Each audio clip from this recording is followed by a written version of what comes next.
Die jüdische Gemeinde in Regensburg. Eva Fromm hat dort heute einen wichtigen Termin. In den vergangenen Monaten hat sie einen aufwendigen Vorhang für den Torah-Schrein der Synagoge geschneidert. Und heute soll er angebracht werden. Es ist wirklich ein sehr besonderer Moment jetzt, wie das ausschaut in dem Raum und ob die Länge passt. Und ja, immer sehr spannend. Ilse Danziger, die Vorsitzende der jüdischen Gemeinde, hat sie in Empfang genommen. Außerdem ist der Rabbiner mit dabei, Josef Chaim Bloch. Der neue Vorhang ist für den Schrein bestimmt, in dem die Tora, die Heilige Schrift, aufbewahrt wird. Auch für die Bima, die Kanzel in der Mitte der Synagoge, und für ein Lesepult hat Eva Fromm neue Decken designt. Gleich wird sich herausstellen, ob die Kundschaft mit der Arbeit zufrieden ist.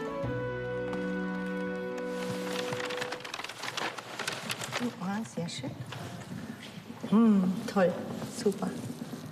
Wunderschön. Genau. Auch eine schöne Farbe, ja. Sehr schön. Gefällt mir sehr gut. Also wir haben ja eine neue Synagoge und man braucht ja einen Tora-Vorhang eben zur Verzierung, um zu zeigen, dass das was Besonderes ist. Und jetzt stehen ja wieder die hohen Feiertage bevor und jetzt haben wir kräftig gespart und jetzt konnten wir uns das eben anschaffen. Die ist schon ganz schön groß. Aha. In wenigen Wochen findet das jüdische Neujahrsfest Rosh Hashanah statt. Ein hoher Feiertag, an dem weiße Textilien in der Synagoge Brauch sind. Jetzt ist der Vorhang für den Torah-Schrein an der Reihe. Der ist ein gutes Stück größer als die Decken. Das können wir natürlich gar nicht ganz ausbreiten. Da müssen wir mal schauen, wie wir das machen. Am besten, dass ich dann vielleicht die Haken erst rein tue. Gehören die so rum rein, die Haken? Oder andersrum? Nur in dem dünnen, schau mal. Na, die andersrum. Ich muss so reinhängen können, von unten nach oben. Ja. Ob der Hausmeister das Problem lösen kann? Ich glaube, das lassen wir lieber den Herrn Wolf machen. Ja, ich habe das auch noch nicht raus, aber... Ja. Weil wenn das nicht vernünftig dranhängt, dann hängt der ganze Vorhang nicht vernünftig. Ja, ist schon klar. Der Vorhang bedeckt das Allerheiligste. Da muss alles passen. Eva Fromm hat bereits viel Zeit hineingesteckt. Im April ging es los. Eva Fromm lebt in Unterwössen im Chiemgau. Wir waren dabei, als sie mit der Arbeit angefangen hat. Der Auftrag aus Regensburg lautet: ein dreiteiliges Ensemble aus Decken und einem Vorhang für den Torah-Schrein anlässlich des jüdischen Neujahrsfestes. Dort wird das Schofar, das Widderhorn, geblasen. Es soll als Bild ebenso auf dem Ensemble Platz finden wie ein Auszug aus den Psalmen auf Hebräisch. Die Buchstaben unterscheiden sich zum Teil nur in kleinsten Details. Da darf Eva Fromm kein Fehler unterlaufen. Erstmal muss ich gucken, dass ich hier wirklich die richtigen Buchstaben erwische. Ich habe ja schon im Laufe der Jahre ein bisschen im Blick entwickelt, weil die Buchstaben sich zum Teil sehr ähnlich sehen. Da muss man gucken, dass man auch wirklich die richtigen erwischt. Hier habe ich wieder das Hey. Können Sie das lesen? Nein. Ich kann ein paar Buchstaben, aber Hebräisch spreche ich nicht. Ich bin auch nicht wirklich sprachbegabt. Macht ja nichts. Man kann ja nicht alles können. Eva Fromm ist keine Jüdin und designt eigentlich Hochzeits- und Trachtenkleider. Vor gut 15 Jahren aber schneiderte sie einen Mantel für einen jüdischen Bekannten. Der war begeistert und empfahl sie weiter. Heute bestellen jüdische Gemeinden aus ganz Deutschland bei ihr Vorhänge, Torah-Mäntel und andere religiöse Textilien. Ich muss sagen, dass ich die ersten paar Jahre war da immer irgendwie so eine Aufregung dabei, weil ich dachte, wie ist das so als Nichtjüdin, solche Aufträge zu übernehmen? Und dann habe ich da vielleicht auch ein bisschen so falsche Vorstellungen gehabt. Das war überhaupt kein Thema. Also das tauchte irgendwie nie auf. Also fand ich super. Der nächste Schritt. Eva Fromm bastelt den Vorhang als Papiermodell in Originalgröße. Weil sie keinen Profidrucker hat, besteht er aus einzelnen DIN A4-Seiten. Was für ein Aufwand. Ja, also in dem Fall auf jeden Fall, weil ich die Originalgröße brauche, damit die in der Synagoge vor Ort den Entwurf dahin halten können und sehen, ob das von den Proportionen stimmt und auch auf welcher Höhe die Stickerei anfängt. Weil man hat diesen riesen Vorhang und das muss ja auch auf der richtigen Höhe platziert sein.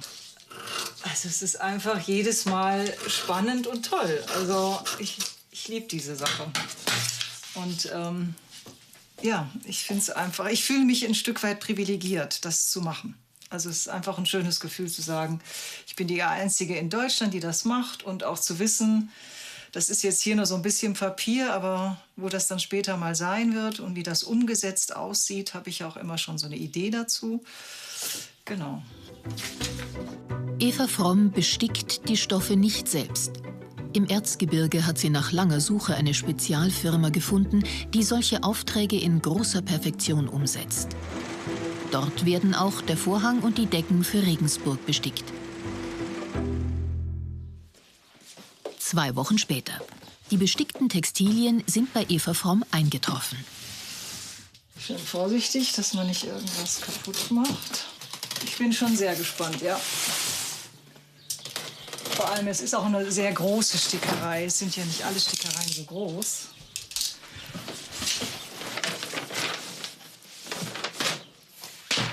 Oh, das sieht schon sehr schön aus. Ich kann es mal so ein bisschen hochhalten, dann sieht man das vielleicht, wie schön das glänzt. Ne? Was mich wirklich beeindruckt, ist immer wieder, mit welcher Detailgenauigkeit und Präzision hier gestickt wird. Das ist auf Samt. Das ist wirklich hohe Stickkunst, so etwas zu machen.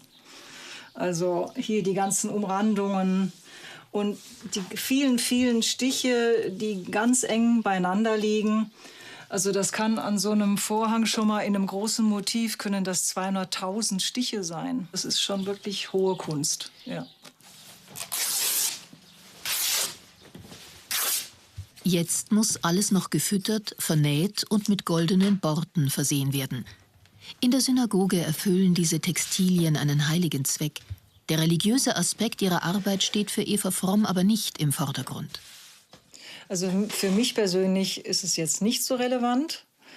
Aber das heißt jetzt nicht, dass ich nicht die Achtung davor habe. Also wenn ich so einen Auftrag habe, dann habe ich auch den entsprechenden Respekt vor dieser Arbeit. Und es hat natürlich auch meinen Horizont erweitert.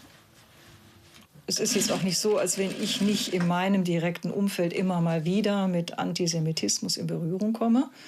Das ist einfach allgegenwärtig. Das sind gewisse Vorurteile. Und ich habe halt ganz andere Erfahrungen gemacht, weil ich ja mit den realen Menschen in Berührung komme. Zurück nach Regensburg. Gleich wird der Vorhang vor dem Torarschrein aufgehängt und angepasst. Klar, durch das Gewicht kann es auch sein, dass das im Laufe der Zeit noch ein kleines bisschen länger wird. Ja. Es ist mein Herzenswunsch, sage ich mal, dass Juden und Nichtjuden einen ganz normalen und natürlichen Umgang haben. Stört das mit den Falten, oder? Nein, überhaupt nicht. Vorbehalte entstehen ja immer dadurch, dass man irgendwo was von außen nur sieht und nicht weiß, was passiert denn da innen drin, und das erzeugt Misstrauen. Und wenn man dann sich begegnet, dann hört es auf, das Misstrauen. Jetzt wird sich zeigen, ob die hebräischen Buchstaben auch korrekt gesetzt sind. Rabbiner Josef Chaim Bloch liest sie uns vor. Da steht ein Zitat, auch aus dem Gebet, Fortsetzung wirklich von dem Passus, der da oben steht. La'adam ma'achei lev u'mehashem ma'aneh lashon. Im Menschen ruhen die Gedanken des Herzens, vom Ewigen kommt die anmutige Rede. Am Anfang war ich sehr skeptisch. Jemand, der noch nie einen jüdischen Buchstaben gelernt hat zu lesen, wie kann er einen Vorhang machen mit jüdischen Buchstaben? Und von den Buchstaben ist auch alles richtig, ist alles gut gegangen. Fantastisch, und mein Kompliment, ich kann nur sagen, picobello. Wirklich, alle Achtung. Also ich freue mich wirklich sehr. Also schön, dass alles so gut passt und gefällt. Begegnung und Miteinander statt Misstrauen und Vorurteile. Für Eva Fromm und ihre Kundschaft ist das ganz normal.